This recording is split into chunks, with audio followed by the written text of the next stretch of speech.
حضرت یزدانی شہید رحمتullah علیہ دعا کرو اللہ شیر دی قبر نو نور نہ منور فرمائے. جدو قتل دے منصوبے دی گل کرنی نا تے حضرت یزدانی نے بڑا چوم چوم کے پڑھنا وَإِذْ يَمْكُرُ بِكَ الَّذِينَ كَفَرُوا لِيُثْبِتُوكَ أَوْ يَقْتُلُوكَ أَوْ يُخْرِجُوكَ وَيَمْكُرُونَ وَيَمْكُرُ اللَّهُ وَاللَّهُ خَيْرُ الْمَاكِرِينَ.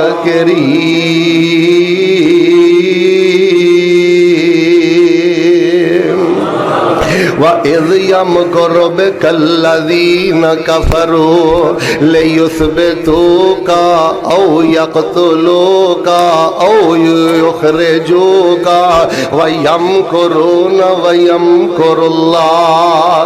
انہاں نے بڑے مکر کیتے, انہاں نے بڑے فریب کیتے, پر میرے اللہ دیاں تدبیراں انہاں ظالماں تے غالب آ گئیاں. اللہ پاک نے میرے پیغمبر علیہ الصلوۃ والسلام نو ہجرت دے شرف دے نال نواز دیتا ہے. جڑے میرے بیٹے غیرت والے بیٹے نے, دین والے بیٹے نے, اخلاص والے بیٹے نے, جڑے سلجھے خطیب نے, اچھے خطیب نے, مخلص خطیب نے, بیٹا انہاں تانیاں دی وجہ تو پریشان نہیں ہونا, انہاں باتاں دی وجہ تو پریشان نہیں ہونا. جبل استقامت بنو, جبل استقامت. جن مشاکل اندر میرے پیغمبر علیہ السلام نے زندگی بسر کیتی ہے, اج تسی مخلص دائی بن کے او زندگی بسر کرو. اوہی رکاوٹاں تواڈے لئی نے, اوہی پریشانیاں تواڈے لئی نے, تواڈے اپنے تواڈی کردار کشی تے اتر آن گے.